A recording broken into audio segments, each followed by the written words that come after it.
Hi, everybody. Welcome to the African Queen Mo Show. We are live again. Yup, yup, yup, yup. Feels so wonderful to go live. Today, we have a little bit of a slow connection, but hopefully, it will settle down and we will be on properly so that it doesn't go like closing my eyes every 2 minutes. So let me get rid of this and see if I think I have two pages on open. Let me see if I can close one and open the other. Yeah, I think that should help. And then I also have to close quite a few pages because really it's very, very, very slow. Yeah. So anyway, today we have a story about human rights. Today we're discussing human rights, guys. We know that the government there's been a lot of human rights violations going on globally, not just in Kenya, but globally. Yeah, we know that it's been unfortunate that we are experiencing all these human rights violations. It's creating a situation where we are actually feeling more and more insecure. I will tell you that I think I've heard so many social media personalities saying, men as well, not just women, saying that they feel insecure, that they don't feel secure. And I can say that when I go outside, it's no longer the same feeling I used to have before. It used to be that, during the Kibaki era, we had even gotten to the point where we had a 24-hour economy, guys. And it used to feel so good. I used to go to town and go to what would be considered before to be some of the most dangerous streets. Like, for example, places where there's a high population and also people who own shops that are not necessarily high end where they have a lot of security. Yeah. So I used to go there and feel, very secure in the middle of the night, 9 o'clock, 10 o'clock. It was a 24-hour economy. And in fact, it even got to the point where people were working and closing their shops. Like you'd see, there would be like a little, like the metal bar would be all the way down to the bottom of their shop, but not to the bottom, but they'll be like halfway to show that they're open up until midnight. People are working. Kenyans are hardworking guys. Kenyans are very, very hardworking. And so if you give Kenyans an opportunity, they will work until they drop. They really will. And so this is what happened that Nairobi especially was so nice, and it was nice to work in Nairobi, and it always felt great to go to town. I really enjoyed it. I'm very sorry. It looks to me like we're having a delay look, I can see that there's a delay, and it's really unfortunate.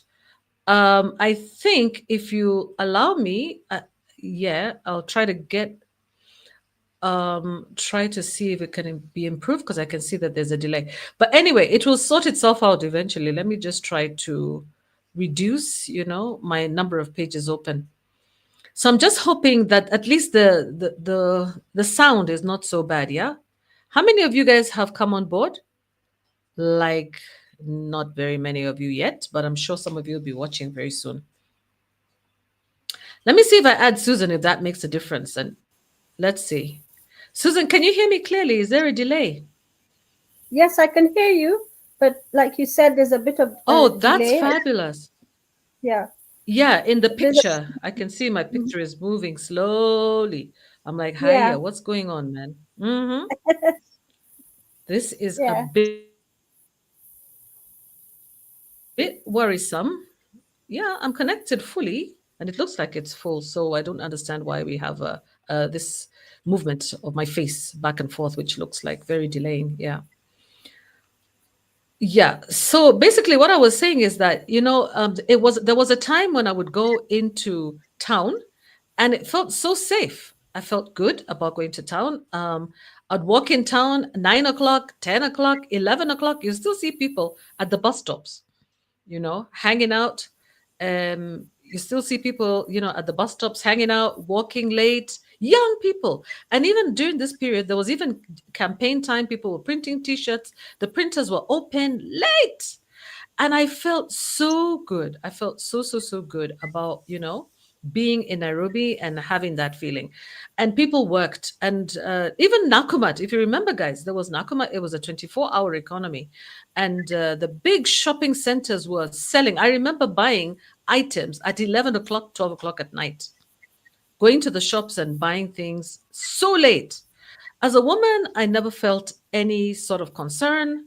I was comfortable. I was feeling safe. And most of us were feeling safe. My husband and I were newlyweds and we were happy to move around the city. And I was very proud to show off our lovely Nairobi. Now things are completely different. I will tell you, the other day we went out for dinner. My aunt, who is visiting from outside the country, decided that she, come on, let's go out, let's go visit a couple of restaurants out there and let's go for dinner. But I'll tell you what, I was so nervous. I was nervous for the first time in my own country. I felt nervous and it was a very sad situation. I felt, what's wrong with this place? And sure enough, I had good reason to be nervous because when I got like on around, I was in the Lavington area, and in Lavington I saw there's a supermarket there called Quick Mart, and there was two cars that had actually blocked the road. There was one, there was, and I saw police, people who looked like police. I don't know whether they were police, but I saw them with ammunition. There's nothing that scared me more than seeing a gun, It scared the life out of me because this is something I'm used to seeing, for example, in Uganda. If you go to Uganda, all the security people actually carry ammunition. They do carry, firearms, and it becomes a normal scene. But in this particular case, there were people in a car, there was people in, holding firearms, and I was like, yes, I wanted to get away from there as quickly as possible.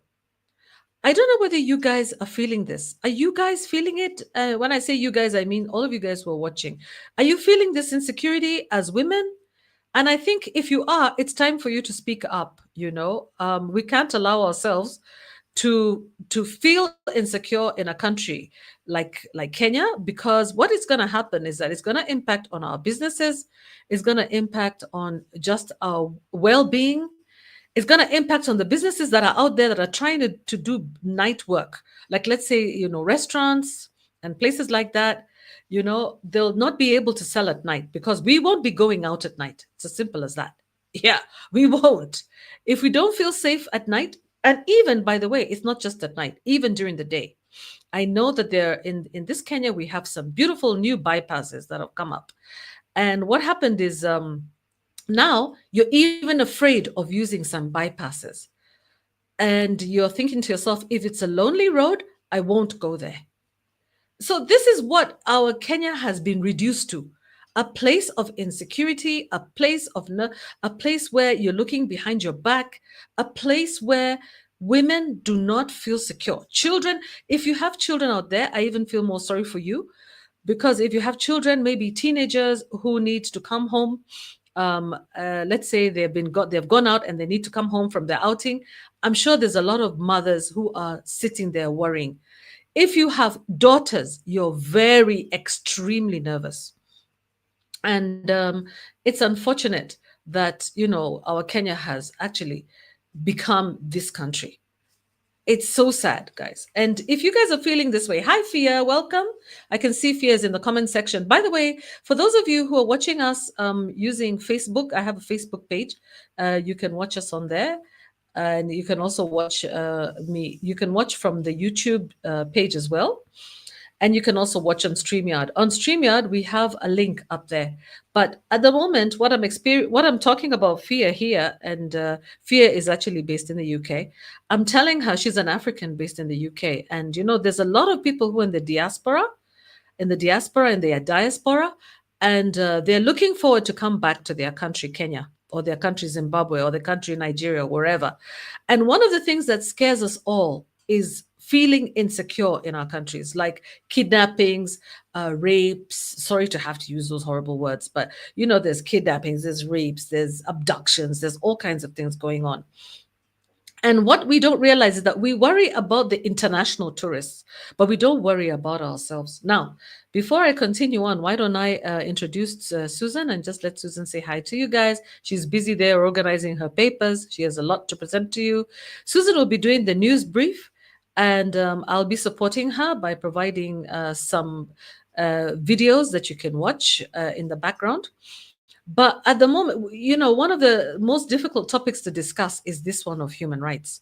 It's not an easy topic to discuss because it makes a lot of people feel very uncomfortable. There's a sense of feeling of, especially by horrible, sorry to have to say this, because a lot of the perpetrators of human rights violations are actually male, men. A lot of men find it very difficult to watch. But if we have men on here who are going to watch us either live or after it's recorded, I want to encourage you to watch and be one of a human rights defender, both for women and for men. Because, by the way, this is not a women's issue. Like, for example, when we talk about femicide, because we're going to talk about it, it's not just a women's issue, it's a women's and men's issue.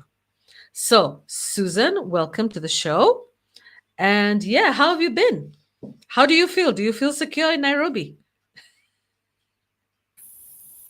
Yeah. Yeah, we're talking about security. Are you feeling secure or are you feeling insecure? Do you feel a little flustered sometimes when you go outside? Has anything changed this year? Let's say from the time that the deputy inspector general talked about the fact that there are over 97 women who have been killed in 90 days. Mhm. Unalived, sorry. 97 women unalived in 90 days. Yes. He himself, these are authorities in the government. Yeah. He stated it. Since that time, Mhm. how does it make you feel? How does it make you feel as a woman? Yeah. Yeah. So I'm happy to be on. Susan's my name. I'm a lawyer, mediator, and workshop facilitator, and I'm happy to give the news roundup. Maybe I can just jump in from where Queen Mo has stopped. She's talking about femicide on femicide in Kenya amid rising cases. And of course, there are other attendant issues, and we're talking generally also about human rights. So regarding femicide, 4 out of 5 of the cases are by people known to the victim, and 3 out of 5 of them happen in the home. And these are some of the statistics that the president was referring to when he made his statement.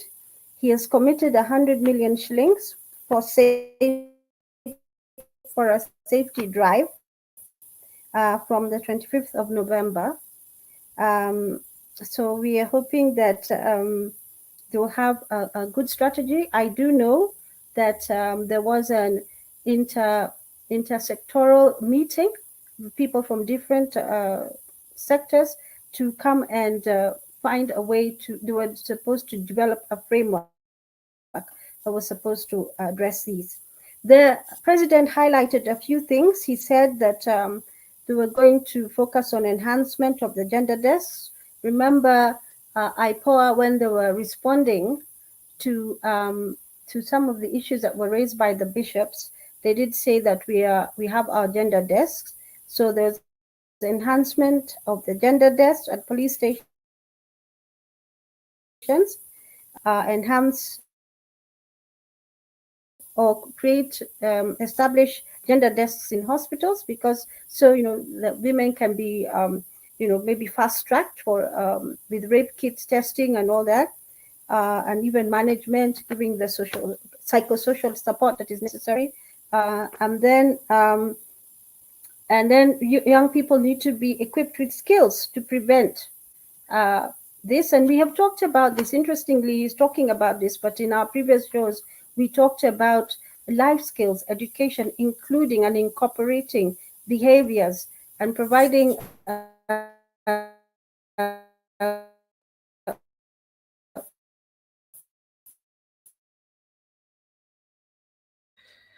Susan, it seems to me, Susan, we are actually having a femicide. serious Mm-hmm. Susan, just a sec. We're having a problem with the internet actually. And I know Yeah. why we have a problem because it rained heavily. Did it rain over there where you Yeah. are? It rained No. it rained so heavily around where I am, Yeah. and I think being the host, so that could have impacted a little bit on the internet. So I hope that you guys will just, give us some space. Susan, maybe you can just check your internet connection a little bit there and just make sure that it's okay because it is hanging sometimes, but it's okay. Go ahead, go ahead. Or when I'm talking, it's hanging. Sometimes, yes. Sometimes, yes. Just be Okay. aware that there could be some of that, but it's okay now. Now it's okay. It's fine. It's great. Okay. Yeah, sorry. So I was just talking about what the president was had said about the femicide. He was with some women leaders, and he came out with this statement and promised the release of this money, 100 million Kenya shillings, for a safety drive. And some of the things he picked up on are actually things we've talked about on the show regarding preventative mechanism, providing preventative skills. Prevention is always better than cure. So we're talking about, you know, learning. I mean, equipping young men and women with life skills. Um, Even part of those life skills is how to understand relationships between males and females and respect, dealing with one another in a respectful way. Life skills counseling. He talked about life skills and counseling and guidance. Of course, he said he emphasized that women's rights are indeed human rights. So there's some commitment there. The women have come out. There's a forum that is dealing on working with developing a framework to address this. The human rights, Kenya National Human Rights, when they addressed this in their report and under the women's section of their report, and they said it is an extreme concern for them. It's an extreme concern, and they proposed a multi-agency approach, fast tracking of investigations on current cases or as they emerge. Perhaps the gender desks at the police station will help that. But I think there has to be more. There has to be, meeting, equipping, training of the officers to really deal with those cases in a very, sort of efficient and effective manner. At the same time, making sure that victims have the support that they need, because it is a very terrifying situation to be in. And then, of course, legislative reforms to curb and deter. And we were, in our discussions on this issue of femicide, we had talked about the importance of actually thinking on, 360, and making sure we are incorporating the issues of prevention, protection, rehabilitation, and psychosocial support for the victim, and also for because the perpetrator is likely to be released at some point. They should be they should be exposed to rehabilitation. They should go through some courses, or some sort of support and training, so that they are provided with different tools in how to manage with people of the opposite gender, of the opposite sex. Because usually femicide, particularly, actually all femicide is about power and it's about control. And that issue, that understanding and re-equipping of individuals is so very important. So that is one of the key things that came up. But part of the news roundup, before we get deeper into what the report of the Kenya National Commission on Human Rights, which was released today, I just wanted to share some other information that is useful for us going forward. We know tomorrow that the president will give his State of the Nation address, and this will be before Parliament. at 2:30 p.m. So look out for that. To be in the National Assembly chamber, and this address is a constitutional requirement. So he's required to make this report, and he's supposed to provide uh, um, a report that provides the measures and progress towards the realization of the national values of this nation. Now, the national values of this nation are found in Article 10 of the Constitution, and they basically are in four categories. One deals with issues like patriotism, national unity, sharing, and devolution of power. And we know currently we're dealing with that issue. Um, that's fine. We are dealing with that issue on devolution, where they've not got their funds yet. There's issues of release of funds, but I saw in the news that they've agreed to release a slightly less amount of money. They've come up with a consensus. I don't know when that money will be released, though, to the counties. Well, it's timely because I saw it's a recent development. So there's that issue of release of funds to the counties. Rule of law is something we keep talking about. And then democracy, participation of the people, these are national values. The other one is like rights-based mostly, human dignity, equality, social justice, inclusiveness, equality, human rights, non-discrimination, protection of the marginalized. The third one covers good governance and integrity, issues of integrity. And remember, we've been discussing this issue about the post-truth era. And when we find that information is being shared and it's not really based on evidence, and we're expected to believe it, then there's an issue there, and it is repeated and given the force of truth, but yet it is not true. We were talking about the issue regarding growth, economic growth in the nation, and yet the nationals are not feeling it. What the nationals will say is that we don't have money. Also, remember when the bishops came out with their report, the backlash from the government side. They spoke very harshly and said they must be factual. They must be based on facts.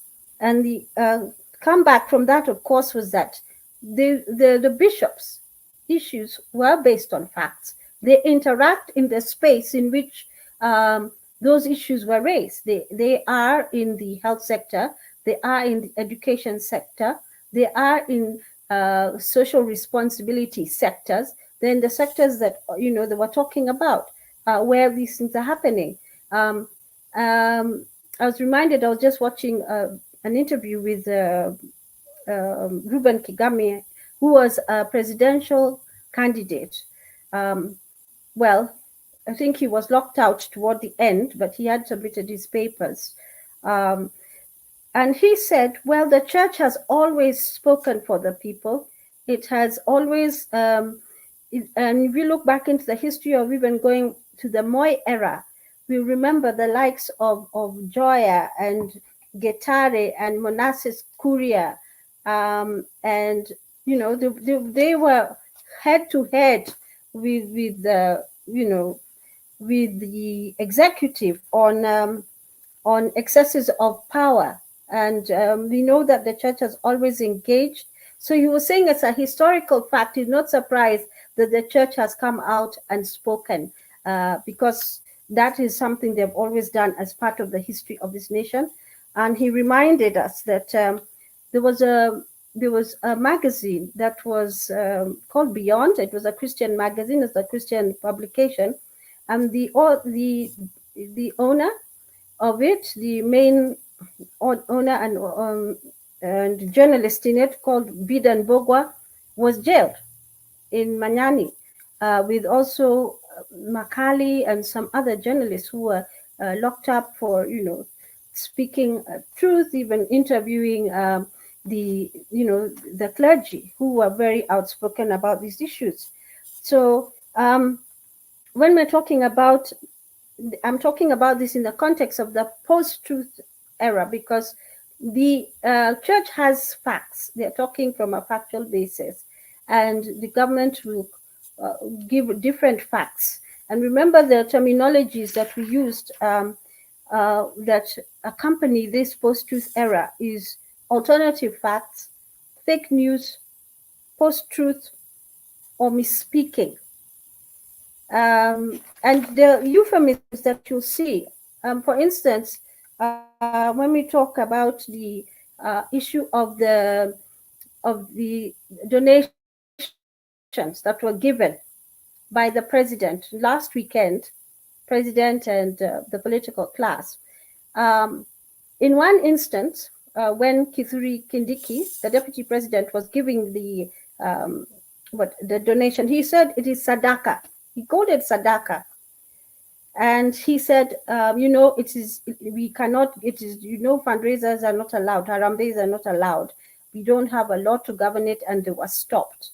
So this is sadaka, and he said how much he was giving, the president was giving, and how much he gave, and this, that was seen as,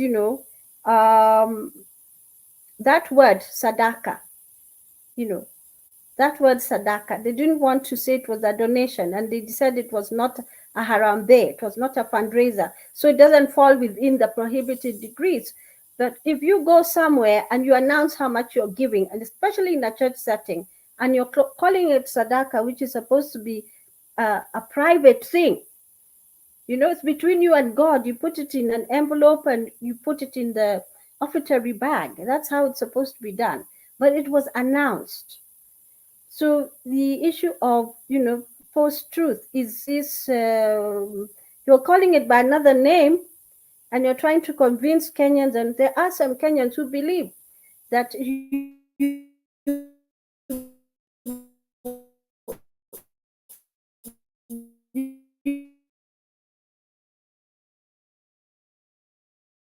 that realize.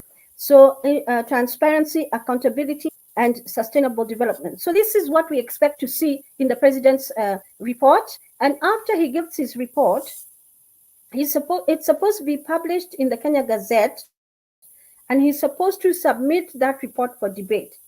So let's hope that the members of the parliament, because we'll have both senators and the National Assembly present, let's just hope that they're going to engage and interrogate with that report and really ask the questions that will help to build this nation, and to highlight things that need to be done, whilst also highlighting what has been done well.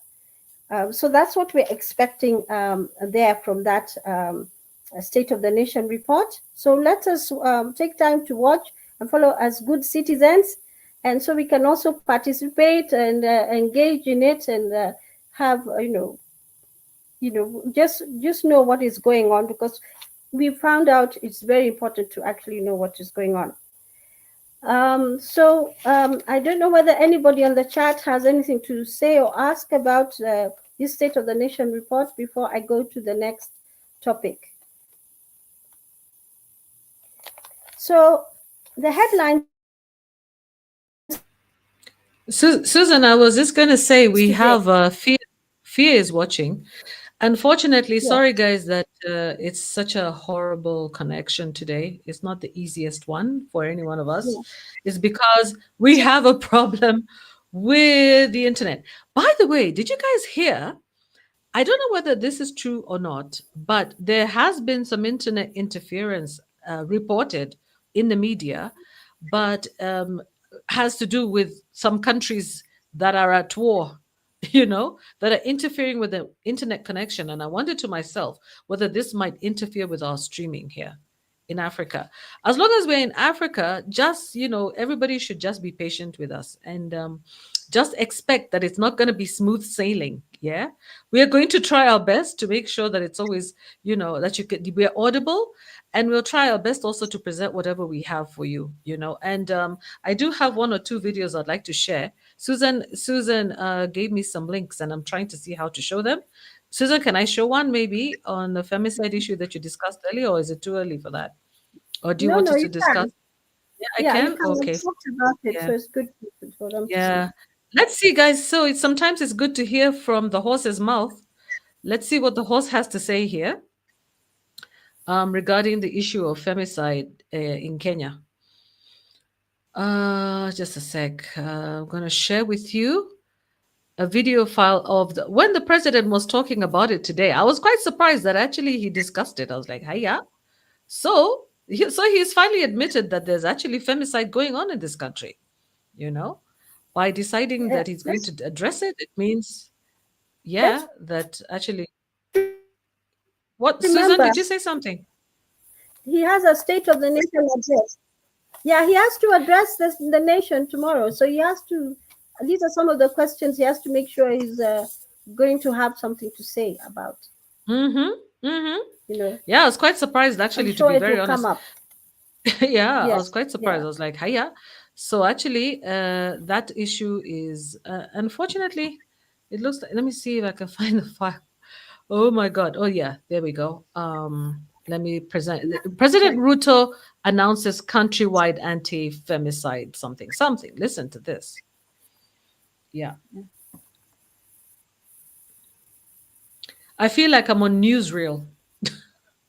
Pledged 100 million shillings for the Safe Homes, Safe Spaces campaign to combat rising femicide cases during the 16 days of activism against GBV starting November 25th, 2024. The head of state, who met women leaders at State House, Nairobi, also announced the installation of gender desk stations at all public delivery institutions, as well as tasking the criminal justice system to ensure perpetrators are brought to book. This campaign will have the full support of my administration, and we are committing Kenya shillings 100 million for the Safe Home, Safe Spaces campaign and for the next 16 days of activism. And these women leaders will lead the way in making sure that our girls, our women, are made aware of the dangers they face, especially when they engage with strangers, when they engage with people in social media, in strange places, with strangers. It endangers their lives and it weakens their ability to be able to extricate themselves.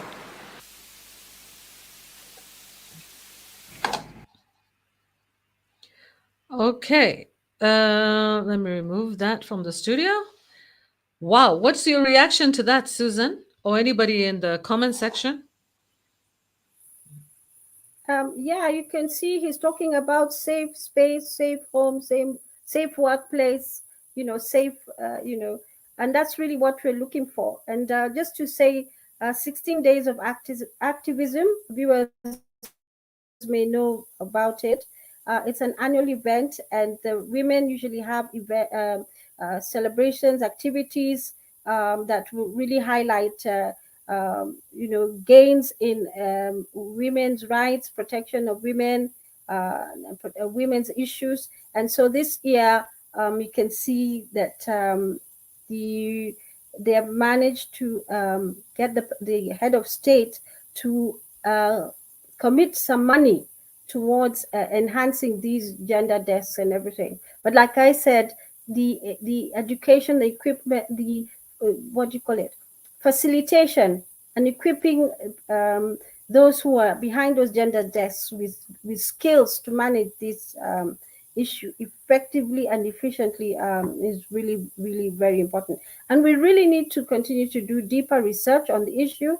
I have shared in past videos that there are many indicators that women and girls need to be aware of when they are in danger, especially in their homes or especially in intimate partner relationships.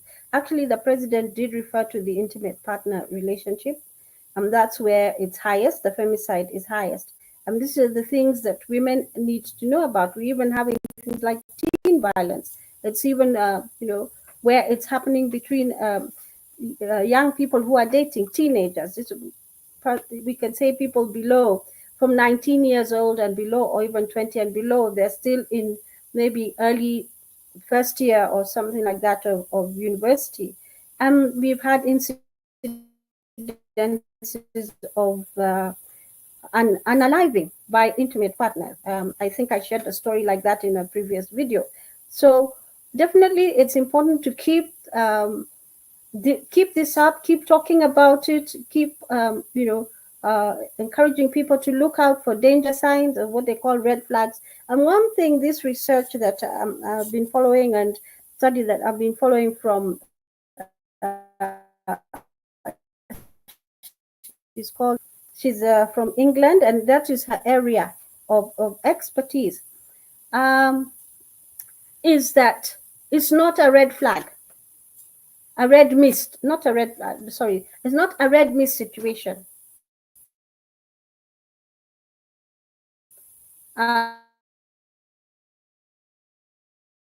Their research has shown that because of the nature, the issue of individual feels they're losing control. Susan, you're breaking up. You're breaking up. I'm sorry. You're breaking up. Sorry. Yeah. And on my side, it's really clear. I can see I'm moving. Now it's perfect. Now it's perfect. Yeah. Yeah. So yeah. So it's not the story about the red mist, somebody just getting angry and lashing out, especially in the intimate partner situation. That is not the case. That's what that research shows. There is a build-up, and it's because it's about power and control. So some of the things that you really, really need to look out for are: how quickly have you got into that relationship? How quickly does the other party want to commit you to something where it's difficult for you to get out of that relationship? Move in with them, engagement, any other situation that will, put you in a situation where you're tied to that person. The only way you can get out of that relationship is if they let you get out, if they allow you to get out of it. Yeah. I think so, that should be stressed. In fact, that should be stressed. Yeah. And what they do is they do a number of things. They try to isolate you so that they can control you. They try to control your money. They control how you look, how you dress, who you relate with. They don't want you near your relatives because they feel they don't have authority over you. They're the type of people who get you out of hospital before you're ready to leave, because they feel they don't have control over you while you're in the hospital. And they can, you're working in a workplace, they'll come into your workplace at all hours. They're always on the phone sending you so many messages, always want to know where you are. That's not love. That's not love, ladies. That's not love. And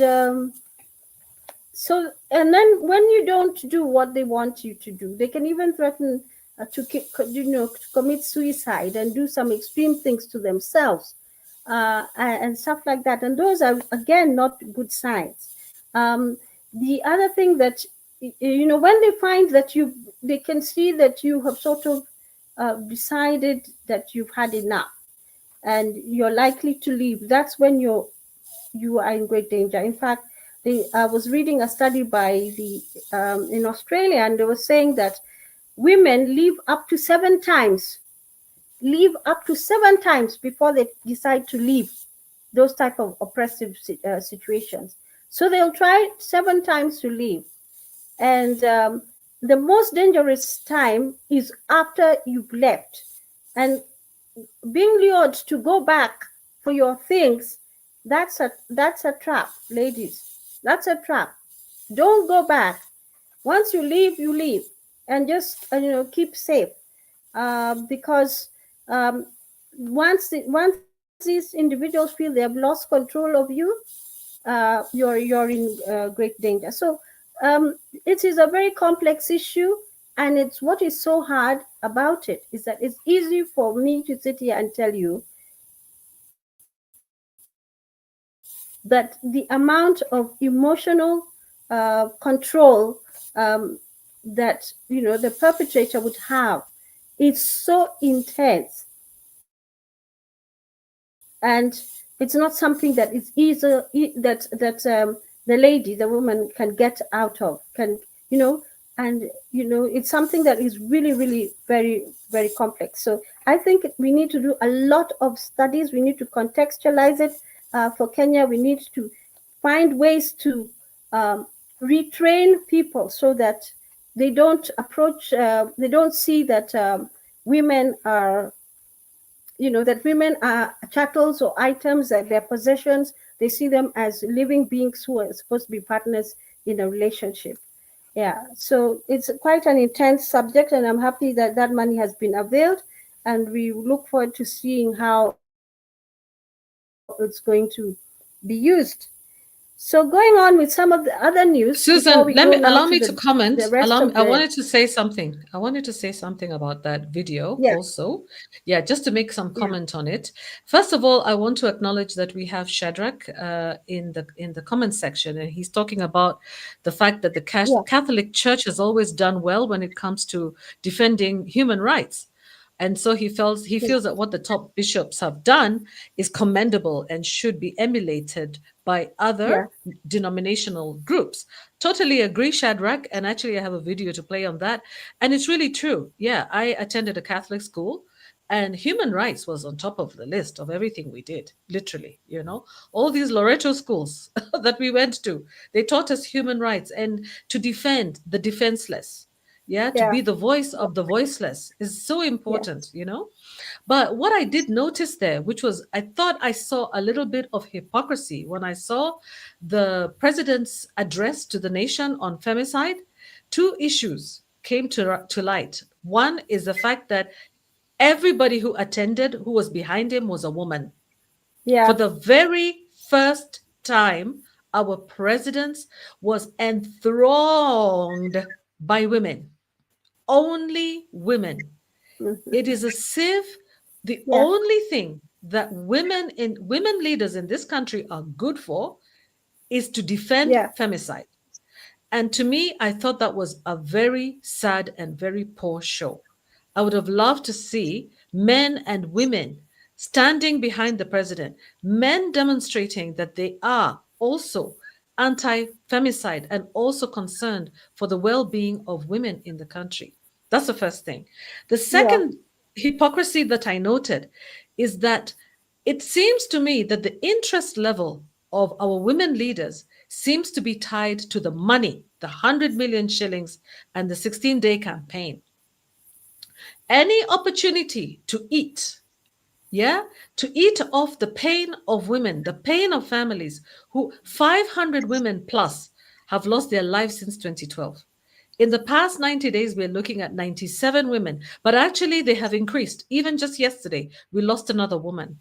So, what I want us to watch out for, guys, is remember we were talking about the fact that we are living in days that there's a lot of deception, a lot of untruths. And we have yeah to know that just yeah because you're a woman leader does not mean that you're pro woman, does not mean that you care about femicide, because these people have been quiet until the Catholic Church finally opened its mouth and said no to femicide. That is when now suddenly yes women are standing there looking very angry. It was irritating, annoying, and extremely, hypocritical, in my view. Yeah. And the president himself, I believe, has also said he's not aware of any abductions. a lot of the femicides that have happened, the murders of women in this country, the unaliving of women, have happened through abductions of women. Those women were not necessarily in relationships, even, Susan.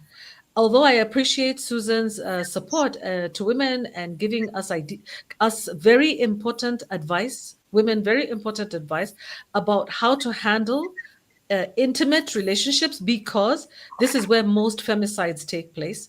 A lot of other femicides are happening as part of ritualistic events. So we know that there are rumors and there are reports, unsubstantiated or not, of organ harvesting in the country, where we hear of Yeah. and we see women who have been unalived in a certain manner, with certain organs missing from their bodies. Yeah. Women who come back in body bags, coming back from countries outside of Kenya, with certain body parts missing. Yeah. So those women were not in intimate relationships. They had gone to look for work. Yeah. So the thing is that the femicide is something that we Yeah. should take very, very, very, very, very, very seriously. It's not just a women's thing. United Nations, UNFPA, and also the UN Women, yeah, the UN organization that deals with women here. They have also enlightened us and highlighted the fact that femicide is not a women issue. It's not. It's a country issue. Anybody who is It's affected by the loss of a female life or any life, a citizen. woman or a man, but in this case, femicide refers to No. women. So anybody who is affected by a woman's life Yeah. lost, yeah, should be concerned Yes. about it. Yeah. So Susan, I wanted to play the video on the Catholic Church if you want. Now I can do that, or maybe later as you prefer. Before we go out of the topic, there's this area also that is called hidden suicide. And research, in fact, this some of the developing countries, in the countries in the West, Britain, I think Canada, and they're thinking about including this in this area because they're saying they're domestic violence motivated suicide. So what happens is that the lady feels that she cannot escape. She cannot get out of this place. And so they unalive themselves. And so that is an area, and they're saying that 30% of female suicides are staged. So sometimes they will do it themselves, but sometimes the perpetrator will stage it. So that it looks like they unalive themselves. So it's an area they're also investigating as something that needs to be looked at, even in this nation, where we find there's been suicide. We need to check the context. And I agree with you, Queen Mo, that not all cases are intimate partner relations. Remember, I said 3 out of 5 of them. 3 out of 5. And 4 out of 5 are by people you know. And 3 out of 5 are in the context of intimate partner relationship. So there is that category where women, girls are unalived by, outside that, but they are being unalived because they are women. And, for instance, the Kware case, those were women who were targeted. They were targeted. Clearly there was, that was femicide. All those bodies that they found there were women, and those type of situations. It's not just to emphasize what Queen Mo is saying. It's not intimate partner relationships. It is anywhere where women are unalived because they are women. And I was asking the question, why are you saying that was it the DCIO or one of those police officers was saying these cases are strictly criminal? So I was asking, what do you mean by that? These ladies have been targeted because they're women. She's walking on a path and somebody has taken advantage of the fact that she's a woman. and attacked her because it's easier. She's weaker, you'll attack her. So how do you say it was just in the course of a criminal offense? You know, that is targeting. You know, the circumstances you're talking about, I couldn't... That is denying the existence of femicide, definitely. Which is very annoying. Was true. We were saying that not all those cases, remember, all those cases... We're in the post-truth era, definitely, post-truth. So we can go on to the next. We were talking about the bishops. Maybe you can show that video. Yeah, because I wanted to emphasize what Shadrach is saying over here, that you know, the Catholic Church has come out, and I'm so proud of them, because although I think that they came out after the Muslims in Italy, they were the first to blow the whistle. They were the first to close their businesses. They were the first to demand, you know, the DCI investigate this case of the lady and the two other ladies, the 12-year-old girl and the 20-something-year-old girl. The three ladies, Muslim ladies, unalived. The whole Muslim community closed their businesses. Yeah. When are we going to get to that point? Yeah, as Christian nation, when are we going to get to that point when we can close our businesses and say no? We demand investigation on the loss of life. Even just one life, even a child's life matters. It matters. We should not be slaughtering each other like chicken. We should not even chicken are not slaughtered like that. Yeah, I think it's just really wrong. So, but anyway, let me play you guys another video here. This one is of the Catholic bishops. And they're saying they're telling the president to stop the lies, but basically it's just basically showing how the Catholic Church has come out strongly. The William Ruto-led administration for perpetrating what they term as a culture of lies. The bishops say Kenyans are suffering due to persistent lies. Among them, sick Kenyans who cannot access treatment, despite the government insisting that it has rolled out a better healthcare system in SHA. And TV's David Mudhoka reports on why the men of cloth are on a collision course with the government. After weeks of agony among many untreated patients despite the rollout of the Social Health Authority program, months of concern over the whereabouts of tens of abducted demonstrators, yet the government insists having no hand in any abduction, and years of joblessness among millions of young Kenyans, yet the government is adamant that it has created jobs both locally and internationally. Catholic bishops in the country now say enough is enough. Thursday morning, the men of the cloth, in a scathing attack targeted at the President William Ruto-led government, asked his administration to stop the lies. When the government fails to fulfill its promises, particularly concerning payments to essential service providers, it harms vulnerable communities. This is the case with NHIF. This culture of lies, unkept promises, and misplaced priorities is unacceptable and needs to be dealt with.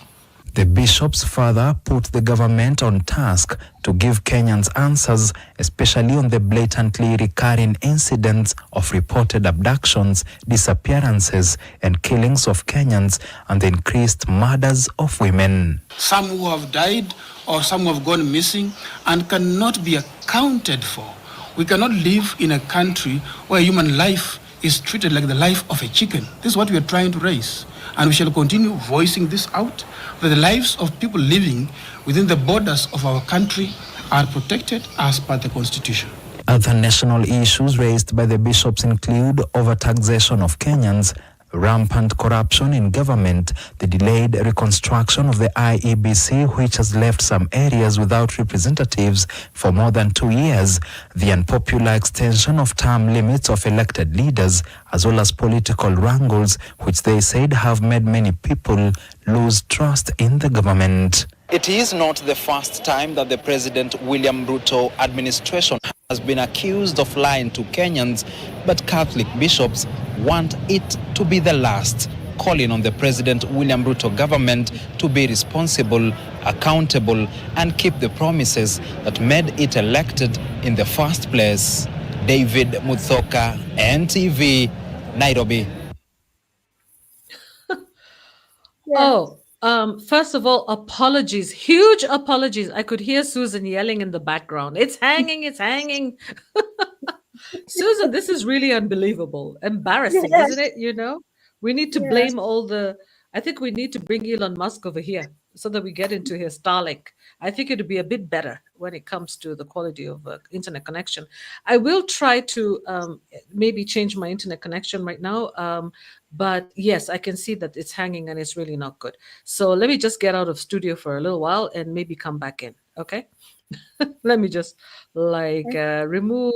Yeah. And you can comment on that, Susan. Okay. So basically that video is talking about the like they said that government and men of the cloth on a collision course, basically because the bishops called government out on some issues, and in fact this issue was highlighted by I was watching an interview of the NCCK chair, Reverend Elias Agola, on Spice TV today, and he was asked because the statement was enough is enough, and in fact the headlines in the newspaper were that no holds barred, and this is from the clergy. And like I said, Reuben Kigame had said that historically the church has always spoken up. Even during the Moi era, they've always stood up for the people. They have been the voice of the voiceless. So it is not new to him that the church is speaking up. And Queen Mo said, the religious leaders spoke up. We had the ECB, the Muslims in Isili standing up against the unaliving of the 3 members of the same family, they've been, now the various churches have been speaking up about it. We have the Catholic bishops, we have the NCCK, which represents 38 churches and about 17 million Kenyans. So what he shared was that there have been a number of conversations on these issues with the presidency, apart from with the Kenya Conference of Catholic Bishops, that's the KCCB, ones we're referring to as Catholic bishops. There's also been the NCCK, who have also had talks on this issue. Also, the Interreligious Council of Kenya, they've also had talks on these issues because they are going there, they're hearing from the ground, they're interacting with wananchi as members of their church in all these areas, and they're seeing the pain.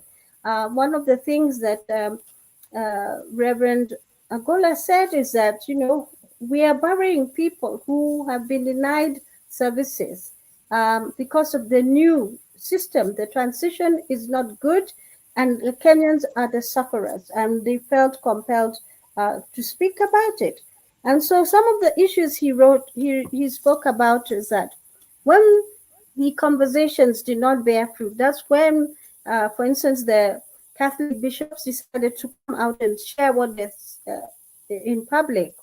And their role as a church is to speak truth to power. And because they know, we know that we have been through some really dark times in this nation where there have been abductions, but we are seeing now that abductions are continuing. That's why it's something that is always on the news: abductions, muzzling of freedom of speech, and also issues like public participation in key issues like health, the Shisha, I've heard it being referred that way. That issue, there needs to be feedback. There needs to be strengthening. I mean, I know the government wants to go ahead with the, trying to achieve universal health care. I heard the president saying 2 previous presidents. Sorry, guys. Apologies. Sorry, Susan. Sorry, Susan, for that. Sorry. I was trying to change from one Wi-Fi to the next. Didn't work. I apologize, guys. So I won't interrupt anymore. Sorry about that. Okay. So, yeah, so they were talking about, health, why public participation needs to be there in health. Education, the religious institutions are, some of the biggest investors in this. So they're not, they know what they're talking about. The tax burden, the public do not have disposable income because and this is what this low inflation rate is translating to. It's actually translating to the fact that actually people don't have money to buy, and even if the prices are low, still people don't have the money to buy. What low prices in a broke economy. I think that was what one of the newsmen said. And of course, the abductions and the femicide that is going on, the insecurity that we're seeing, which is unacceptable to them. Their congregants are suffering, and so the church spoke up. So what he said in this conversation, he was asked, so do you think they're listening to you? What is the situation? And he said, well, there are two ways of listening. And one is to listen to respond, or listen to understand. And he said that this is the problem. They're listening to respond, and that's why you had the outbursts from the political class. We were just, talking, and they're not understanding what the bishops were talking about. And then they're bringing these issues out. And in fact, when we were telling the bishops to be factual, if you check the blanket statements they are making, they are the ones who are not being factual. The other thing was issues. They've also talked about issues of corruption. And the Kenya National Human Rights Commission, in their conclusion, said corruption is the biggest barrier to realization of human rights in this country. And because of it, it affects justice. It affects, the police. One of them is called Hussein Talib, who is a nominee for an award, a Kenya Defenders Award. There's going to be an award given, I think, soon on the 29th. So there's a Human Rights Defenders Award 2024, and he's one of the nominees. He's called Hussein Khalid of Vocal Africa. He's one of these people who brings those cases for constitutional reference to the court. I think I've seen his name on there. Yeah. So he was giving his own experiences about why he ended up being a human rights activist. And he talked about one time being arrested. He just came around the corner and found there was cops just arresting people. And he had been sent to buy meat. It was about 10 or 11 o'clock, And his experience was that his family had to come looking for him. Eventually, they found him in. And so, that sort of, high-handedness and, that type of behavior is what actually put him into coming into, wanting to be a human rights activist. So we wish him the best in that competition. He has other people competing against. So anyway, that issue of why is the government knows corruption, the political class know corruption is one of the barriers, because it is the biggest barrier to human rights realization. It's actually one that escalates poverty in this nation, and yet they don't want to cover those gaps. Why don't they want to cover those gaps? So for Reverend Elias Ogola, the chairman of the NCCK. Can I answer that? Can I answer that, Susan? Yes. Because the question is, who is the government serving? Are they serving Kenyans, or are they serving their big bosses? Are they puppets? Who are they serving? If they're serving their big bosses, then they are puppet masters. And their puppet masters are the biggest corrupt people in the world, and we know that. Yeah, we have just come through an American election. One of the main reasons why they say that Donald Trump won, they're accusing the current Democratic Party of high-level corruption. And so we would be basically following the culture of those who are funding our governments. And that's the problem. That's the reason why corruption cannot go away. It's because that culture is there right from the top. It's a top-down approach. It's not the bottom-up approach that the Kenya Kwanza government came to, actually campaigned on. They campaigned on the wheelbarrow, on the bottom-up approach, on the hustler approach. And the hustler approach is not about corruption, although the meaning of the word in the dictionary is actually associated to corruption. So be careful what you name yourself. Names have value, and they carry with them either a blessing or a curse. So if you call yourself a hustler, be careful. Just look up the English dictionary and see what the name hustler really means. Yeah. So basically, yeah, like we said, we've been having issues with the internet, but don't worry, guys. We'll go through this. Whether or not we are having problems, you just hang in there with us. We do appreciate you. We love you and we appreciate you, and we know we're African. And there's no perfect life. This is it. This is it. Today we are having like a rocky boat day, and we're just gonna just go with it. Otherwise, it would mean that we just have to like quit and start all over again, which would be difficult, to do. Okay, Susan, let me say, did you want me to play anything else on anything else? Not yet. I just Not want yet? to Okay, now. you'll let me know. Okay. I just want to conclude on what the bishop said, where Reverend Ogola said. He said that what we need to sweep to remove, not to bring back. Then he asked the question, when the cabinet was swept, what happened? They brought back. Was there any change? There were some changes, but some people were brought back and they were part of the corrupt system. So we have to deal with corruption very, very decisively. The question you also ask is, why is there no IEBC? And that is a very strong question, because it means in the question there, we know he didn't really say anything more than that. But the question is that, and something, it gives you pause and you want to think about it and say, IEBC are the ones, they are the commission, the Constitutional Commission, that have the authority to hold elections. And they are the only body. So if there's no IEBC, can we have an election? And in actual fact, there are some constituencies that are unrepresented because the IBC is not there and there have been no by-elections. And so that situation is quite grave. And so the issue of IBC, is it not being a functional IBC, is it deliberate or what? I mean, I just thought about the way, they were talking about it, and I thought maybe the thinking is that it's actually deliberate. So we have been tied up in a space where even if we want to have an election, even if we are pushing for an election, we don't have an institution that can carry out that election. So these are areas of concern. And he closed and he said, Kenyans should know, that the political class should know that politicians are not the only leaders in our country.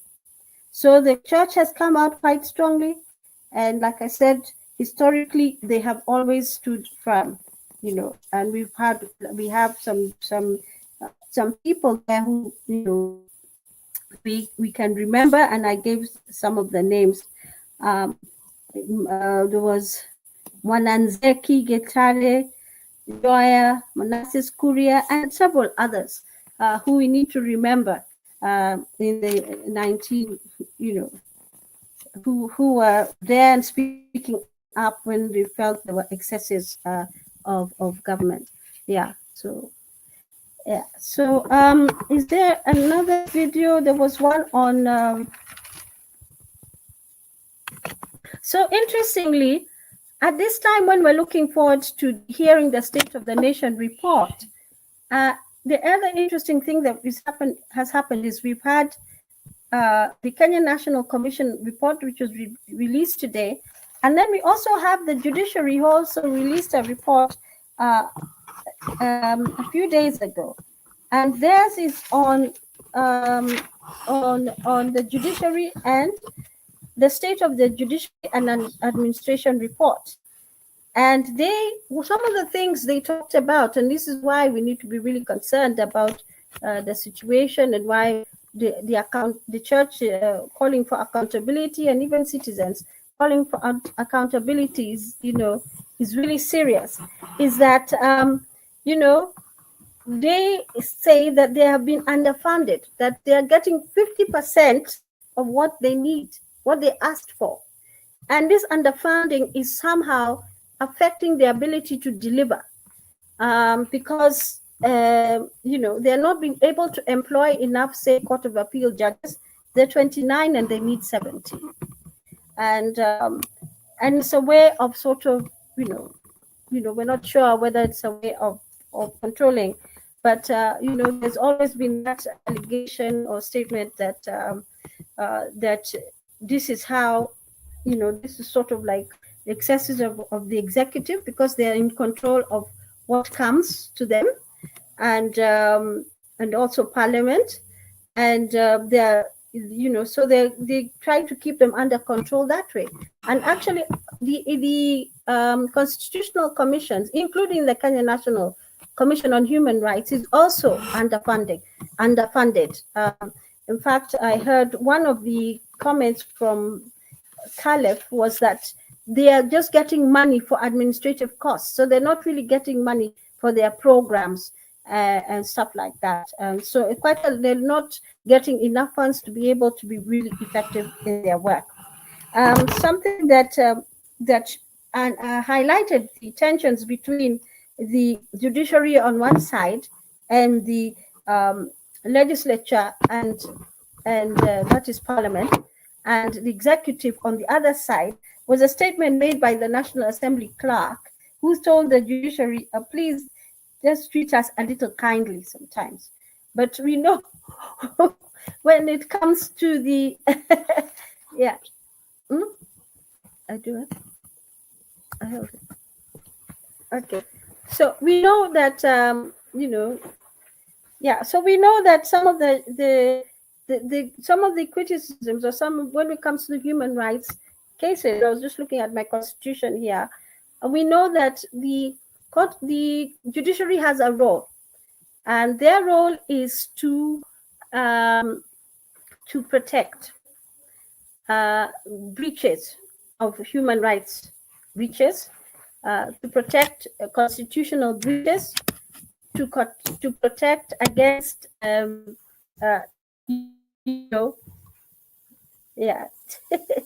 yes, to protect against human rights breaches. And so, for instance, when we look at the Rigathi Gachagua impeachment case, he was claiming infringement of his constitutional rights and even his human rights. And so that is a task that was given to the High Court. And in fact, an analysis shows that in this dispensation, the 2010 Constitution, the role of the High Court was expanded. It was narrower in the 1963 Constitution, but it was expanded in the 2010 Constitution. And they have quite, they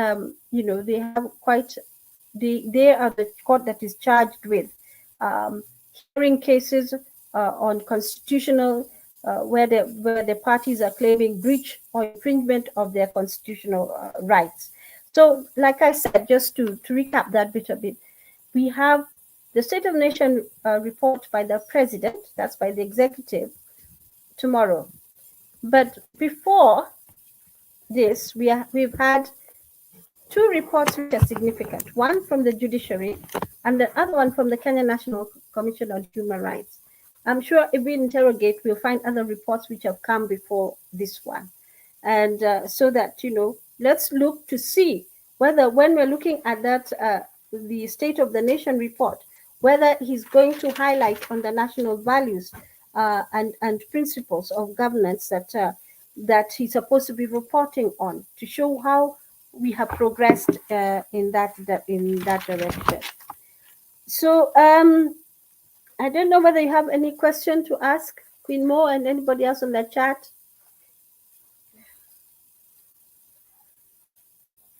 You're muted. Today I saw that that Martha Koome, who is the Chief Justice, she was defending the judiciary over claims of executive capture. I'm afraid to play this thing for you guys. I tremble as I want to play it because my internet, as you can see, it's not even improving. It's really, really bad. I'm just wondering whether it's going to just like be shaky. I would Yeah, show you my screen. don't play it then. If it's going Don't to be play that. it. Yeah, Yeah, yeah, yeah, yeah, yeah, don't play yeah. it. Yeah. But maybe because you watched it before, maybe you can tell us a little bit about that. What is she defending? Basically, of course, she can't say that they are being compromised because they don't have money, or that the state has captured them, because there's supposed to be separation of powers.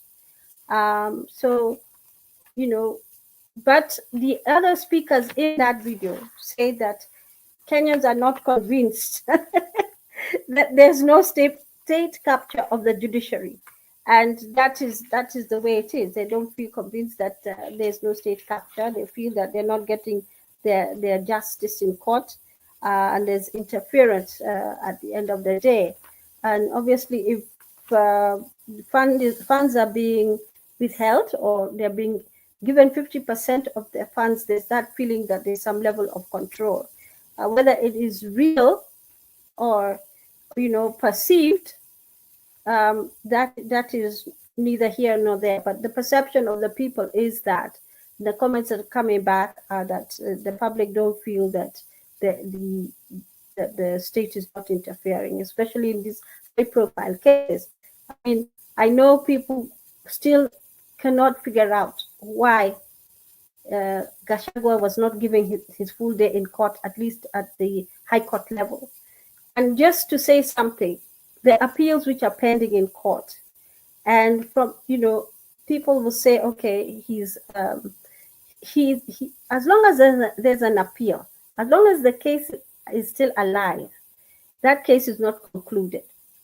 So until it reaches its conclusion, where he has stopped all avenues of his cases in court, then that's when we will know, yes, he's if the final if the impeachment is still standing. But right now it's under challenge because he's challenging various aspects of the case. So that's the real legal position, that it's still alive, that it's still alive. So in cases like Gachagua's, and also the confusion we're seeing on, rather we're not quite getting it, when the lower courts are quite liberal, quite innovative, and quite far-reaching in making decisions, like the High Court will make a decision on the issue of public participation, that the Supreme Court comes and clamps it down and sort of throws the ball back into Parliament, tells them, you legislate on this, you legislate on this. And as we can see, it's such a serious thing. The public participation is such a serious thing, because we have to know, for instance, this issue of all these bills, there are so many bills pending, and they're affecting our lives directly, especially the tax bills. Like we keep saying, we don't even know what we don't even know. And the explainer needs to be explained and explained and explained. And even right now, even when they're doing the public participation, and I think I mentioned this earlier, it's not, you have to go to where it is. So it's been scattered. And for instance, they're saying the Mount Kenya region, you have to go to Isiolo. That's the nearest one for you to go. So still, it's not being done with the same, like I heard one of them saying, the same aggression that was used regarding the Gachagua impeachment, where the courts had said it has to be down to constituency level. But of course, even when we talk about that, I heard one MP, he's a senator, no, he's a member of parliament from Mukambani side. He said it was a joke. The offices were closed to understaffed. It was just a joke. Even when the parliament were showing those statistics about so many people voted, they all said yes, yes, yes. He was saying that was just an incredible outcome. So we're living in a post-truth era, So we need to be very vigilant about really interrogating what is coming our way. Yeah. Uh, Susan, talking about post-truth era, apart from the judiciary, which you're very familiar with, being a lawyer yourself, I've also been following when it comes to the county level. yeah, The counties are complaining that they're not receiving their funds. And yeah, then talking about being a post-truth era, what is the truth in terms of the counties receiving their funds? The truth is that they are receiving their funds, but late, which is compromising on the governor's abilities to deliver what they call the constitutional rights of people at at the county levels. So the rights of people, and I think I'm not using the right legal terminology, you'll help me there. Right to safety, security. It's the responsibility of the governors to secure the people at the level of, at the level of the county. Yeah. yes, It's the responsibility of governors to ensure that there's access to healthcare, to deliver healthcare. We have a yes, situation in Vihiga County where the health experts downed their tools over yeah, delayed payment, yeah, lack of equipment, and they said, we have tried our best. So the Vihiga County Health Records and Information Officers announced their decision to go on strike over delayed salaries. yeah, I don't really think that anybody wants to stay home. Kenyans are hardworking people. They don't want yeah, to stay home. They want to work. Yeah. yeah, So yeah, most people don't want to stay home sitting there with kids, especially when they're on holiday, for God's sake. yeah, For people down there too in this country, Kenya, things are yeah, the situation is serious. So what's yeah, happening is the Treasury has been accused of deliberately withholding funds, yeah, deliberately remitting funds to the counties, to the governors late, so that the counties cannot spend that money in time. And this is to specific counties. If the counties are found not to spend their monies on time, what happens is that according to the rules, according to the policy on on the fiscal policy, if you are demonstrating inability to absorb the funds. So next time that you apply for funds, it's going to be delivered it will be reduced to yeah, what you were able to to use. The spread, thing is, yeah, if, yeah, if you have a timeline, you see, when you have a project, you have a cycle for the yeah, project, for when yeah, it's supposed to start, when it's supposed to be, activities are supposed to be ongoing, when you expect to yes, see results, when you mm-hmm, expect to measure those results. And within that cycle, there's employment of people at various levels. There's engagement of service providers. There's tenders that have to go out, for service provision. There is, when tenders go out, they have to be evaluated. All of this requires time. So yeah, if you compromise on the amount of time that governors have to implement projects at their local level by releasing the monies late, then you take the responsibility for the final outcome. And I'm talking to you as an evaluator. And this when evaluators are called. People like me are called. People like me, together with teams, including people who are legal experts like Susan, financial experts that are not here, we go out as teams. And our job is to see one of the most important indicators for project failure is late disbursement of funds. And yeah, sometimes this is done deliberately to yeah, sabotage projects, to yeah, sabotage governors, to sabotage results. yeah, And it's the responsibility of honest people to say, well, you got your money, so you got your money. Okay, we got our money. When did we yes, get our money? What were we supposed to be delivering? It should go according to your plan. According to your plan, you know that you're going to get this amount of money at this particular time to yeah, deliver this activity, which will result in this. yes, But if you send all the money to me at the end of the year, or at a time when I am unable to use it, or to mobilize the funds, to yeah, deliver the results, then it's not my fault. You either extend the time frame for the project and you make me look incompetent, you make me look inefficient, or you decide that you are just going to cut me off, and I now look bad to people. And unfortunately, even governments, country governments, they face this kind of thing from international donors. Yeah. International donors, some of them, some country governments commit. They say, we're going to give Kenya this amount of money, or we're going to give Tanzania this amount of money. And then depending on whether or not the leader is playing according to their tune, they will decide how and when to deliver the funds. And then the leader gets in trouble with their followers. The leader gets in trouble with their citizens, because they're seen to be, that money you see looks like it's part of the budget. It's actually kind of hidden inside the budget.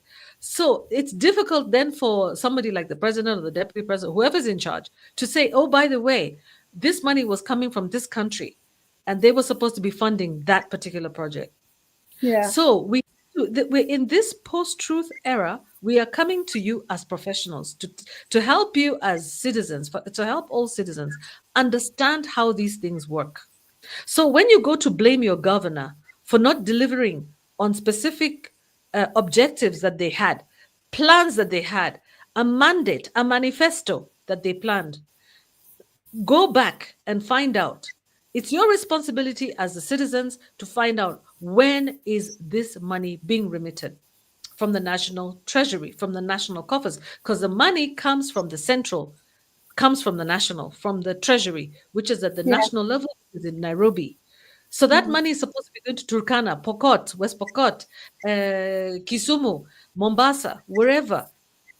If it is not released on time, do not blame your governors for not being able to deliver on time. And this is very frustrating to governors. So that was my point right there, that the issue of delivery of funds is big. And this is why we're finding doctors, medical people, closing shop and saying, we tried our best, we gave up. Because they have to go and sell bananas on the streets, because they still have rent to pay, they still have children to feed, they still have their families to look after. And if they're not getting a salary, what do you expect? And this is exactly affecting businesses. This is why a lot of businesses are also closing. So there's a spiral effect, there's a ripple effect. When the treasury releases funds late, there's a ripple effect. Yeah. And it affects you and me eventually in the economy. We end up having more people to support because more people are out there asking for work. It's such a sad situation. Everybody should just take responsibility and do what they're supposed to do, Actually, this last time, there was a dispute in the amount, because the governors were asking for 400 billion, and the National Assembly was saying, not the National Assembly, the Treasury. They wanted to release, and actually the MPs, National Assembly wanted to release 380 billion. So they finally compromised. They're going to release 387 billion to the counties. So let's hope they're going to release it so that the counties can can operate well. They're saying that, and another thing is that they've had to borrow money so that they can pay salaries. And I heard one of them, the governor, saying that we're just paying them their salary. We're not paying the statutory deductions, because they'll just be able to borrow what they're entitled to as their salary. So the statutory deductions are being paid after the fact. So where it's like a cyclical thing where I can't pay the deductions. I'm getting my salary. So when that money comes, that's when the government will get the deductions. The amount that's supposed to be by way of taxes. So it's really a very complex thing. And again, on the post-truth era, being in the post-truth era is the issue of the IBC. The IBC, the court ordered the executive to appoint the commissioners to bring it to life, to appoint the commissioners in January. Nothing was done. 30th of June, a promise was made by the president that, okay, in 10 days I will appoint, I will do this, I'll do this. We are now in November and we still do not have an IBC. So, that post-truth, and you keep postponing and you keep postponing. And that's why some strong words are being used to describe, what they're seeing. And the only words that, in plain speaking, is that, the the executive is less than honest. The National Assembly too is less than honest, because they take Yes. public participation as it's a rubber stamp. They have a vested interest in passing those laws, so it's a rubber stamp. But we hope with Yeah. the impeachment, I think some of the things that, but maybe time will tell, history will tell us the actual long-reaching, far-reaching effects of the Rigathi impeachment, because of the so many constitutional breaches that occurred, and the issue of public participation coming up. And now, will they be more careful? Do we think as Kenyans they're being more careful now about making sure that they're not just doing it, doing public participation, but they are being seen to do it, and they're making an effort to make sure wananchi engage and understand? Yeah. You think they're going out of their way? When we look at these bills, can we just follow that and see whether they're really sincere about engaging us, or they're completely, the parliament is completely impervious and to the fact that they're in office because Wananchi put them there. So I think that's something that's very good for us to pay attention to. And Kenyans, please, please, please, can we participate through public participation? Can we comment on all these things that are going to affect our lives? They might, it's important that we engage. So Yeah. the other big, Fia has a comment here. She's yeah, saying, could it be also on the issue of the governors and the monies going to the yeah, counties? Could it also be a shortage of money the government had to borrow in order to pay the governors? Oh yeah, definitely, Fia. That definitely is an issue right there. yeah, When we talk about a shortage, Kenya has no shortage of money. Kenya has a problem with post-truths. Kenya has a problem with distribution of the money that's available. The money is rotating between, it's actually circulating between the Central Bank of Kenya, the banks, and the government. And the citizens are left on the side. That's what's happening. So what's happening is that, the central bank sets the interest rates. Okay, they set the interest rates, which means that they also set the inflation. The inflation rates is set by the bank, okay, by the central bank. So yeah, central bank sets the interest rates and lends the money. I was actually doing this research myself, yeah, and I realized that a lot of our banks, like for example, I won't name the banks, but many of our banks are borrowing at the rate, they're not even borrowing from central bank. Many of our banks, they're not taking money from central banks, some of the banks. They're getting the money directly from other countries. Okay. And they're getting them at a very low rate. So, for example, let's say the US rate could be like the US Fed rate might be something like 5%. They may lend Kenya at 6 to 7%. Okay. So they may lend the banks at 6 to 7%. But when I checked with that particular bank, how much, if I was to borrow money from the bank, what is the lending rate? Do you know what the lending rate was? This week, 21%. yeah, 3 times the rate at which that bank is getting money from international sources. And then yeah, they claim that this is because of foreign exchange up and downs. Yeah. The fluctuations of the foreign exchange, because they say they're borrowing in dollars. They say they're borrowing in dollars, but they're borrowing in dollars at a low rate. They're giving it to us in shillings, which of course they're converting it. And therefore, whatever dollars they get, we have to pay more shillings to get in the first place. So they're making money on all levels. And then they're lending it to us at 3 times the amount. And then the banks come back and they lie to us that they have actually reduced the base rate of they have reduced the rate of lending to something like 17% from 21% for Kenyans. So tell me, who is going to take a mortgage at 17, 18%? Who is going to take a long-term mortgage at 17, 18% when in the developed countries, people are taking mortgages at 7% and crying, tears. They're taking, Yeah. mortgages at 7, 8, 9%, and they are crying. Yet in those countries, they have free education, yeah, free transportation for kids. They even Yes. have subsidized housing. Yeah. So listen, guys, we are just being messed up. There's a word that I'm not going to use, but we're being messed up on every side. On every side. So Yeah. there's no way. So this is what's happening, FIA. So here we are. We have the Central Bank of Kenya giving to the banks, and then the banks lending to the government. The government, and then lending to the government and also investing in government treasury bills. Yeah. That means that the rest of us citizens out here are locked out. We have Yeah. no access to We can't. no We funds. can't We afford it. cannot run our businesses.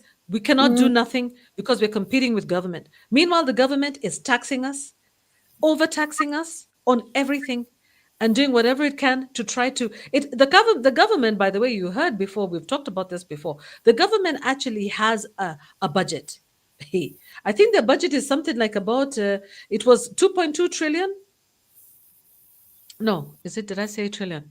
Yes, 2.2 That's trillion brilliant. in That's brilliant. 2022, 2023. Yeah, I'm using my brain right now. Yeah, just using my memory. And then they've decided they want to double it to 4 trillion. How are they going to do that? They're going to do that by raising your taxes. Yeah. So they're going to raise your taxes. It's going to be housing tax. There's going to be, I don't know, health tax. Yeah. Health, the social health tax. Oh, any other tax, food tax, transport tax, gas tax. Yeah. Water tax. They're going to tax your businesses times 2, times 3. They're going to do M-Pesa, anything possible to M-Pesa collect tax, transaction. but they're not helping M-Pesa the transaction. manufacturers. They're not helping manufacturers. They're not giving Yeah. any sort of concessions to people who are Export. involved in manufacturing. Let me let you Mm-hmm. speak, Susan. Sorry. No, I think no. I'm just adding to what you were saying that M-Pesa as well. I mean, it's so expensive to, to withdraw Mobile money. the bank. Yeah, Yes. mobile. Mm-hmm. Mm-hmm. Yeah. I mean, it's and then In the other fact, thing they're going to subject, I saw that they're going to subject, there's something called Lipa Pole Pole. Lipa Pole Pole is buy now, pay later. The buy now, pay later thing. So what happens is Kenyans are taking like things on credit. There are so many little apps and facilities now for Kenyans to, let's say you want to buy a phone, you can buy a phone and, just pay a little bit now and then you just be paying. But now the government wants to get into that too. And they're like, you know what? We're going to create a new policy and we're going to take tax. So anything at all, they just want to tax or make difficult, introduce a sort of bureaucracy to try to sabotage your ability to grow, your ability to develop, your ability to build your wealth and build really yourself up. unfortunate. It's just like creating roadblocks, creating roadblocks everywhere. And you see, Yeah. this is happening in Kenya. It has been happening in the US as well. And this is why Donald Trump is talking. He's saying that, yes, we need electric vehicles. Yes, he believes in electric vehicles, but it doesn't mean that we have to get rid of diesel vehicles. And I was listening to a very interesting discussion today because I like to look at things globally. Yeah, there are people who are going to make money from these electric vehicles. Yeah, and he says the trouble is that these batteries are going to be made in China. He doesn't want that reliance on specifically on China. He Yeah. wants America to be independent, and there's Yes. plenty of oil. By the way, I'm going to do this research and come back to you guys. But I know that oil, they talk about it being a non-renewable energy. But to be honest, it is a very renewable energy source. In fact, apparently we have enough oil under the ground because apparently those places where they dig the oil from under the sea, that oil they take oil and it still keeps coming because there's trillions of years, many, many, many years of fossil fuel. Fossil fuel is there. It can power us for years and years and years. And it's being renewed because there's still life on the planet. And that's where fossil fuels come from. They come from Yes. years and years of sedentary, as I said, sediment, right? And years and years of fossils, literally fossils, creating that fuel from the ocean, from people, from yeah. So there's plenty, plenty, plenty of it, plenty of it. What we need to do is probably find a way to make it clean, to clean it, so that it doesn't affect us, but not to stop people from using it. Yeah, because some people somewhere want to make some money. And I don't want to get in trouble with this, but I am an expert evaluator, so I have been reading, I do know about climate change issues. I have the right to talk about this kind of stuff. And we have a right to question. Yeah, I get really upset, I really get really upset by all these post-truths. Yeah. Post-truths. Yeah. Yeah. Anyway, Susan, we should be winding down now. And Yes. yeah, any last things that you want to say? And anybody else who has any comment, please go ahead. I can see we have one person watching. You are blessed. And all those who are going to be watching later, please make your comments in there and let us know, what you have to say about this human rights. I know it's not a very, what they use, the word sexy topic. Yeah. But it's an important topic and it touches on you and I. And it impacts even on our migration. It impacts on our decisions on where we decide to live. Yeah. Yeah. So just a summary on what the Kenya National Human Rights report showed on our status, our human rights status. In fact, they started off with looking at the issue of arbitrary arrests and disappearance of people, abductions of people, and some of those things. And they said that they reported in their reporting period, which is about 18 months, 1,376 arbitrary arrests, 610 injuries, which were fractures, bullet wounds, inhalation of tear gas, 25 injuries of police officers by protesters, 74 cases of enforced disappearance. That is between June and November. There have been 74, and 26 are still missing. And then there have been a number of changes. The judiciary, in the judiciary, we find that the mandatory life imprisonment term has been deemed unconstitutional. Like I told you, the High Court has that duty. They interpret the Constitution and come up with decisions on it. That is their role. The role of the courts is to interpret. The role of the legislature is to enact, and the role of the executive is to implement. And of course, the independent commissions, they have their own independent roles. So then the other thing they talked about was the president commuted death sentences to life imprisonment sentences for those that have been issued up to November 2022. And then the right to life issue, there's a number of legislations which bills. In bill form, they were asking that these be fast-tracked. One of note is on prevention of enforced disappearances, and there are several others. Right to freedom and security of person, that of course touches on the arbitrary arrests and injury and all that. And they talked about fast-tracking of investigation, criminalization of enforced disappearance. Like I said, there's a bill there which should be, they're supposed to be debating it at some point. And then there's ratification of international conventions that relate to this. Then rights to privacy, He talked about that and talked about infringement of the Data Protection Act, like when KRA want information about us, which is really, really private. Why should they have it? And again, during the Gen Z protests, we found names displayed without consent of people. Then rights to freedom of association. We had the profiling of 16 public benefits organizations, because they had funded, on claims that they had funded the Gen Z protests, and that is not constitutional. On freedom of conscience and religion, they talked about the Shakahola tragedy. I think one of the videos I gave you was the report by the Kenya National Commission on that, and that was really sad because Yeah, we'll play that next time. Some of these videos we'll play next time because today has yeah, just been a hard day. Sorry, guys. yeah. Mhm, So, mhm. in fact, that report shows there were 448 deaths, 600 still missing, and they're still continuing the exhumations.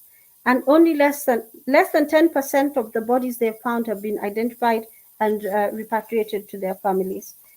So there was a framework that was supposed to be Susan, that reviewed. is really serious. That is really serious. Sorry, I have to stop you there because we can't just say it in passing. Less than 10% of Shakahala victims have been returned. So 90%, No, 90 something percent. yeah, the family have been identified and claimed by their families. So the bodies are in the Wow. so the bodies are in the Yeah. mortuary. So there's Yeah. supposed This to be is a really framework. sad. This is very Mm, sad. Yeah. yeah, Yeah. there's a Human framework. rights. And you see, this is one again. I want to tie this back to the US election. You Yeah, see, and also tie it back to the role of the ambassadors in the country, international representatives. You yeah, know, we yeah, expect to see ambassadors speak out. We expect to see international organizations like the United Nations that have their headquarters in Nairobi speak out when they see these kinds of abductions, disappearances. There's no way it makes any sense to Kenyans that we have institutions that claim to have a mandate to protect women, having their headquarters in a country like Kenya and keeping quiet and mum as they watch women disappear right under their noses, right under our noses. It's just, this is the reason why Kenyans demanded for Meg Whitman, the yeah, previous ambassador to Kenya from the yeah, US, to resign, mm, because she was, instead of being serious with her responsibilities, instead of doing her diplomatic responsibilities, she was busy playing politics, yeah, involving, yeah, engaging herself in politics, instead yeah, of fighting for the human rights of Kenyans, speaking yeah, out against human rights abuses and injustices in Kenya. She was too busy, poking her head into the politics of the country. And this is the reason why she lost her job. And what I want to say is that, the international diplomacy, the international diplomatic missions, at least 9 of them spoke out against the human rights abuses. They yeah, did speak out against the extrajudicial disappearances, the yeah, extrajudicial killings of young children, not children, of young people in Kenya, not even just young people, of unarmed civilians in Kenya. yeah. By the way, That was that's completely unacceptable. And nobody has been brought to book so far. Now that's the next step. That is where we by want to the, see the government go now. We are tired of all this. Susan, just a sec, let me just finish. We're tired of all this talk shop. It's time for the government to act. We want to see action. We want to see people being brought to book, those who took the lives of civilians, unarmed civilians who went to ask for who went to ask for transparency and accountability of the government. mm, Those who demanded transparency and accountability of their leaders lost their lives. For what? For what? Those women's yeah, bodies that have been found, yeah, unalived in such a brutal manner, not a yeah, single person brought to book. What kind of a country are we living in? And this is the yeah, reason why the monies were returned by the clergy. The clergy have said enough. At least the clergy that are smart. And again, I was calculating as a businesswoman, you have to calculate. Why did the clergy say this? Because the purchasing power of their congregants has come down. Probably the amount of money that they were able to collect at the offerings has come down. So they've realized it actually, they're shooting themselves in the foot by accepting donations from the government because they could get much more money anyway if Kenyans were doing better in the economy. We could support the missions, we could support their work, their projects much better if the government was actually enabling us, if they had created an enabling environment for business, for honest business. So all I can say is, guys, let's open our eyes. And when the clergy, remember, we're in the post-truth world, when the clergy come out suddenly from nowhere and say enough is enough, take your money back, ask yourself, does it mean that the 5 million shillings that was given, the 3 million, the 1 million shillings is actually less than the money that they collect all year from the congregants when business is good, when things are good, especially at this time of the year? Christmas, we're going into Christmas season. Or is it really because of the fact that they are fighting for the rights, for the human rights of their congregants, of their followers, of the worshippers of the church? I mean, the worshippers, who are worshiping through the church. So anyway, that's all I have to say for now. And now I'm going to close the show by asking Susan to say the final word and then say goodbye and good night to Fia and Shadrach, who are our main guests for the show today, and everybody else who is going to come on board. Thank you very much. Please remember to put a like on our video and join us again on Fridays. So Susan, just last words and then we shut down here. Yeah, just to add, one of the reasons why the clergy, the Catholic clergy, said they didn't need the money was two things. One is that they have a policy about receiving political contribution, and they said it was against that policy. Secondly, harambees are illegal. You're not supposed to carry out harambees, and that's why that issue that I was discussing earlier about some level of impunity is that when you're calling it sadaka, it doesn't change it from being a fundraiser. It doesn't stop it from being a fundraiser.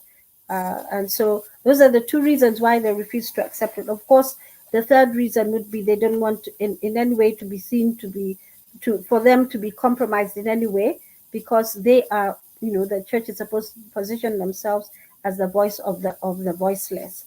So in summary, really, this report, they just talked about the importance of, they talked about the political environment currently is dangerously polarized, and and it's caused by people are very stressed. There's rising tension caused by the high cost of living and lack of access to basic or essential services. Also, impunity and accountability are low, and corruption has to be dealt with, because corruption is the biggest barrier to the achievement of human rights. So we need to take that seriously. Also, in terms of poverty, we know, again, corruption is a barrier to the eradication of poverty, because the money is just disappearing into a hole, and people don't want, those who can will not close the holes.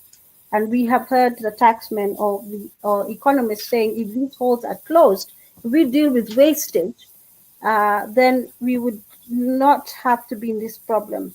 Again, my final remark, of course, is that the recommendation by economists is that, in fact, we should not be asked to pay more taxes, that in this season we should get asked to pay less. They should be reducing the amount of taxes so that we have more disposable income to be able to, to circulate, so that we have money to spend. Yeah, so that's all for me for today. Thank you for listening, and we hope you learned something new. We hope to see more of your comments. in the chat. We look out for them and respond. And we also hope that you'll also feed into this conversation, because this is a conversation for all of us. Thank you. Yeah. Thank you all. Thank you very much, Susan. That was a nice summary that corruption is the number one barrier to human rights achievement and access by Kenyans. So let's kill corruption. Let's get rid of it. Let's stop it. Let's stop taking the bribes, stop taking all that money, stop it. Let's all just decide that let's have a corrupt free Kenya. Zero tolerance on corruption. That will really take us a long, long way as Kenyans. We're going to see a totally different shift in the whole trajectory of the whole country if we all decide we're not going to be agreeing to any more corruption anymore. I think that the church can lead the way. They have started. Let them continue leading the way. Just say no to corruption and let's move forward and let's secure the rights of Kenyans to a quality life, and to security. All right. Thank you very much, all of you who are watching, and have a good night. Cheers, Susan. And we'll see you on Friday, same time, 8:30. Please tell your friends. Remember to tune in. It's going to be at 8:30 East African time. Welcome then, and we will have a new topic for you then, and I'm sure you're going to love it. Okay, cheers. Thank you very much for being with us. Bye-bye. Kwaheri. Kwaheri.